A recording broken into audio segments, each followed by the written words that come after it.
Hi, welcome to GNGF Live. This is our digital marketing update edition. Today we're here to talk about local service ads, big hot topic that everybody's been talking about for the past many months, and we thought we'd actually do a little update here. Normally, I'm in the GNGF studios, but today we have Chris Casseday, one of our strategic account managers, sitting in my chair, and I am remote today. So thanks for joining me today, Chris, to talk about this awesome topic. Yeah, you bet. Happy to talk about it. I've been talking about it a lot lately, so why not do a video on it? It's great. First of all, local service ad, which used to be called home services ad, because it's Google and they're going to change the name every 6 months or something, right? So local service ads, I've been reading everywhere, Twitter, Facebook. I mean, you can't, all kinds of Facebook groups. You can't turn anywhere without somebody talking about this being like the be all end all thing everybody should be doing. Like it's going to solve all of the lawyer problems in legal marketing. That being said, I know that you typically like to take a measured approach, and so tell me a little bit how local service ads fit into a strategy, or if it really should be the top of the strategy. Sure. Yeah, great question, and questions that I've been getting a lot lately. Local service ads are they do have that draw and appeal because they are visual ads literally at the top of the search results. So in those really competitive markets, and even in not competitive markets, this is very desirable, right? If you can pay and be at the top of the search results, you probably want to explore that. And I think the dynamic is, well, how do I prioritize this? Is this something I go all in on? Do I stop doing other things? Do I spend thousands of dollars on this? So these are the type of questions that we've been getting asked and the type of questions that we've been answering. And the quick answer is try to go through the application process and get started, because this is something that we think will be a good tactic to have in your overall marketing toolbox, but not something that you only do this and nothing else, for sure. So this is as you've talked about before, this is a tactic, not a strategy, right? This is a marketing tactic. This is something you should be thinking about and doing as it fits in your strategy, but it is not a strategy in and of itself. Correct. Yep, definitely. All right. So for the benefit of the audience that maybe hasn't seen everybody saying this is the next biggest thing, tell me a little bit about what local service ads are. How are they different than other ads in Google? This is a Google specific thing here. So tell me about how it's different than maybe like Google paid advertising I normally do. Yeah, sure. So these are ads at the top of the search results, and they do have a visual component. So there'll be a image, like a headshot of the attorney or one of the attorneys at the firm. It'll show the firm name, and there's other attributes that'll usually be pulled in there as well, like how long you've been in business, how many reviews you have tied to your Google My Business listing. And on desktop, they'll show 3 ads. On mobile, they'll show 2. Fun fact, if you're the only person in your market that is running these, you're probably not going to be shown yet, because there needs to be a couple other advertisers in there to be able to have these ads actually run. And the big difference between these ads and like traditional, Google paid ads, search ads at the top, those ads, the typical ads, are pay per click. These local service ads are pay per lead.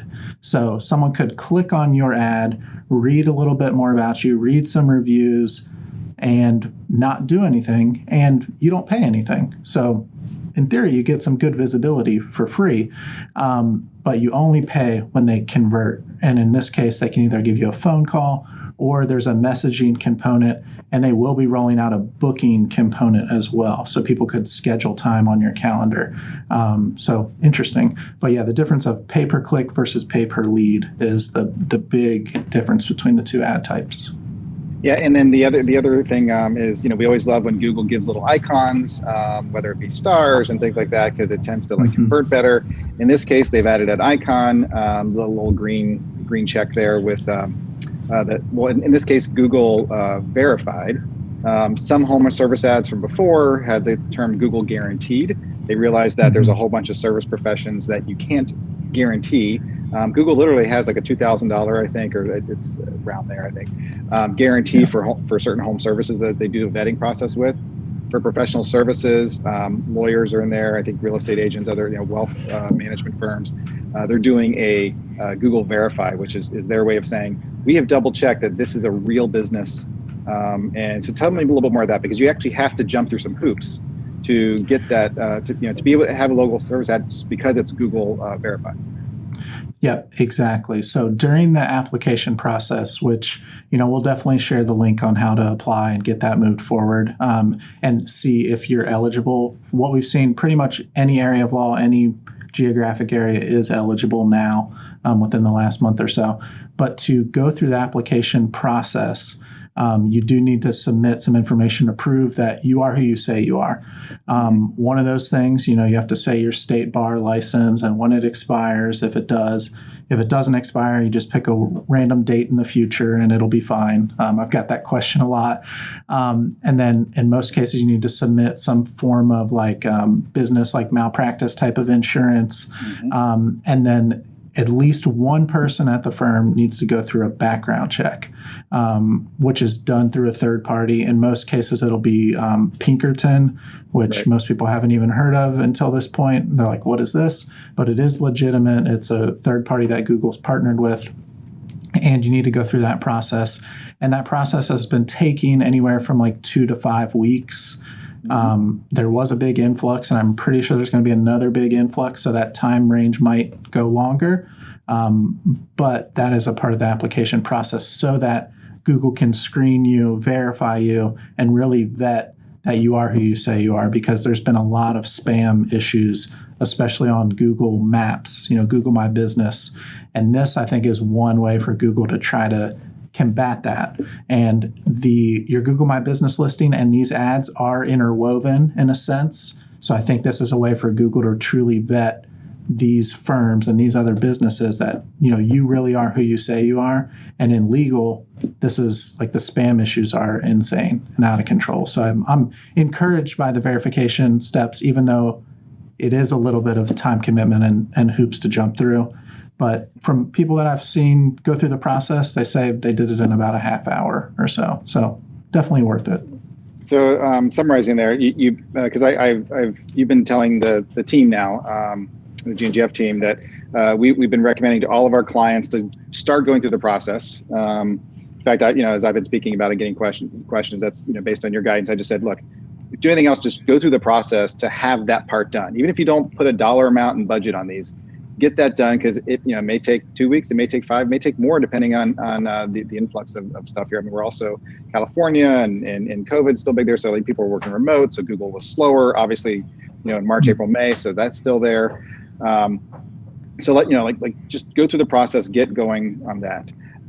The interesting thing is you talked about Google My Business, so it's kind of interwoven, right? Reviews actually are coming from Google My Business, and again, we've been saying, get out there and get those reviews on Google My Business. It's important. It's only going to get more important over time. Well, here's a way where that local service ad is taking some reviews right from Google My Business.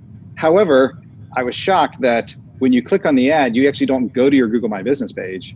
They've created another page that's the landing page, I guess, for lack of a better term. But I think it's because they're trying to encourage, one of two actions, that phone call or message or setting up for the calendaring. I think that's why.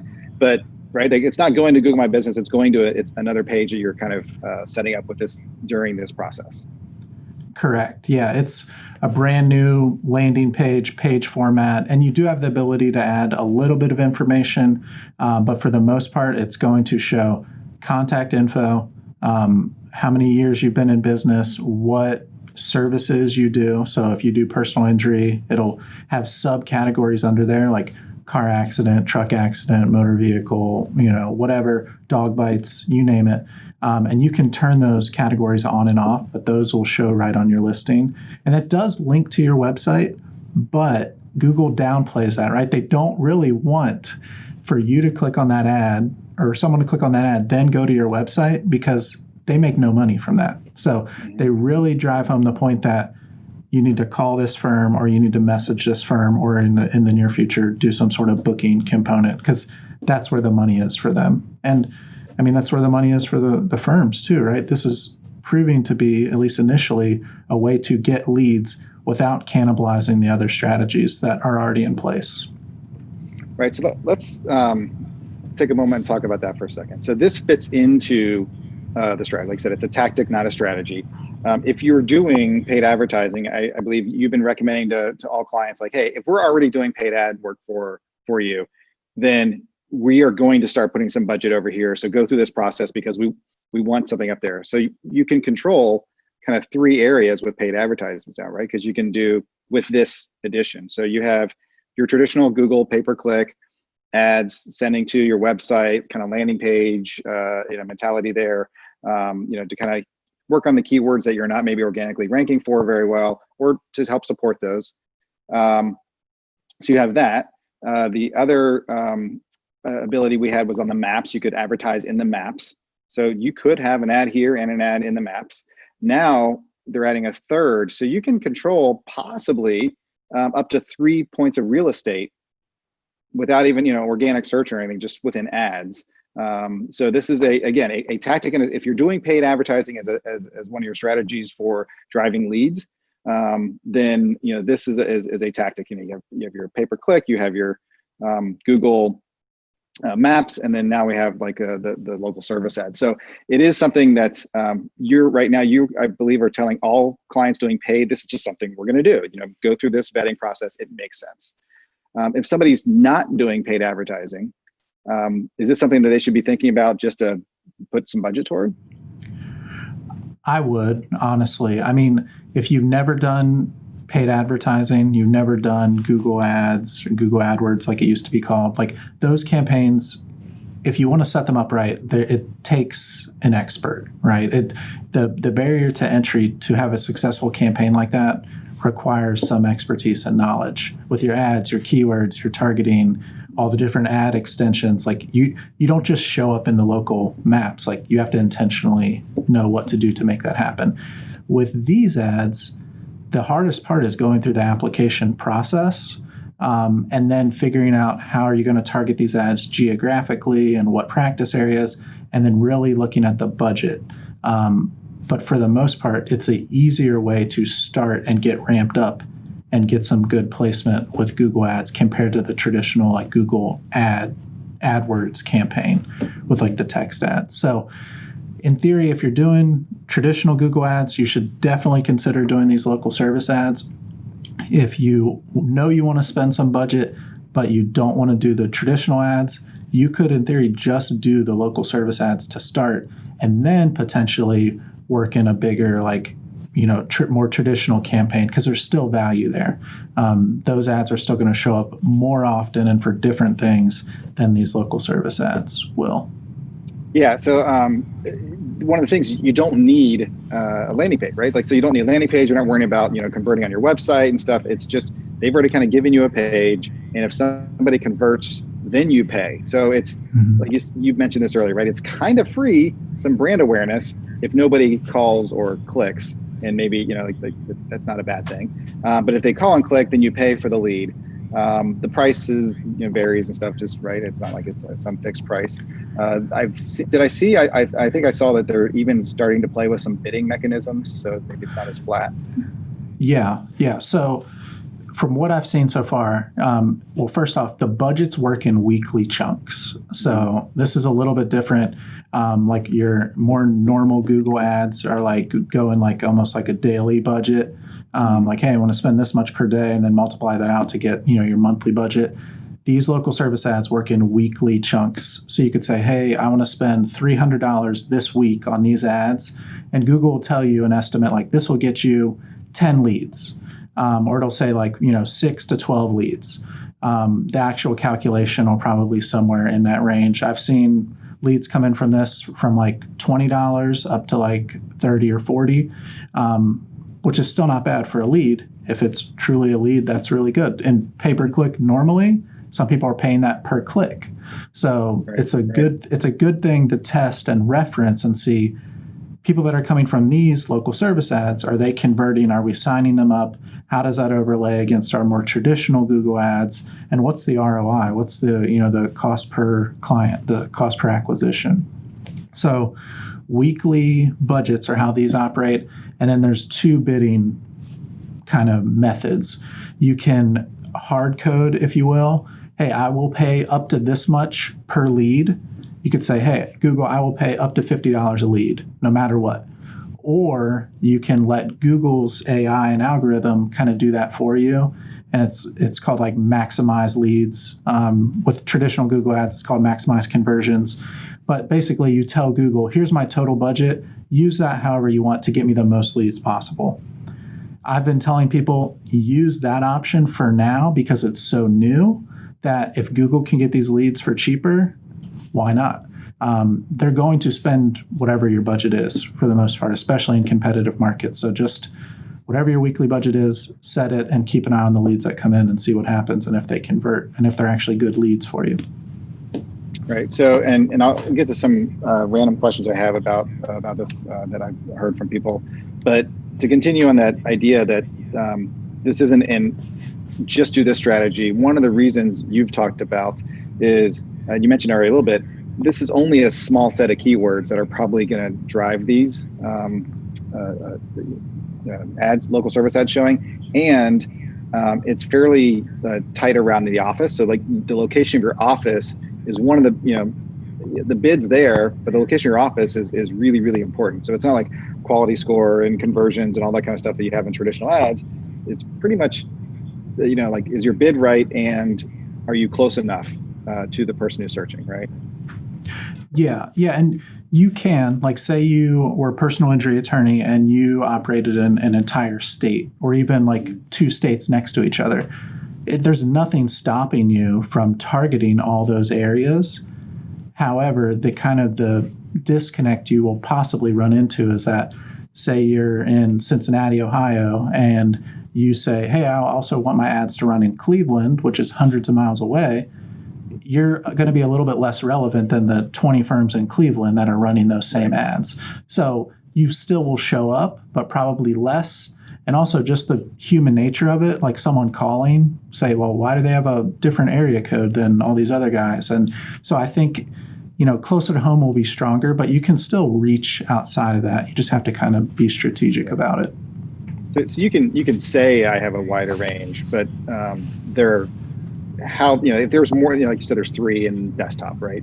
If there's 10 firms, the 3 that are closest and bidding right are probably going to get it. So it's not just about the bid. It's not just about quality score and things like that location, which comes back to, like, we've talked about that before, like really, Google continues to believe that the location is so critical in a local business that the best way to even get business maybe all the way across town in a larger market is to have a second office.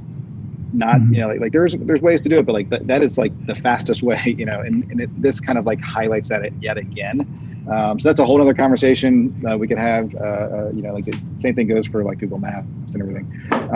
But so, it's the keywords too, right? It's going to be very, very high intent keywords. Whereas in regular paid advertising, you can do all kinds of varied keywords, long tail keywords that are like maybe aren't, somebody's searching just for a divorce attorney near me, which is going to be something that local service ads would show up. But, maybe like how much does alimony cost, or something that could be like a little bit of an intent, but like a longer tail, right? Like it's a very small set of keywords that are going to show up for this. It's high intent, so it's a great lead, but it's the volume is going to be lower than what you could reach with traditional paid advertising. Yep. Yeah, that's correct. And there are just about the geographic part as well. You can include like zip codes and cities, and you can exclude as well. I had this question come up the other day. So you can do that, but it's just a small like fraction of what you can do with your normal Google ads. Right. With the normal Google ads, you can, literally carve out like specific areas, like with almost like a X-Acto knife. And same with keywords, right? You can include and exclude and different variations.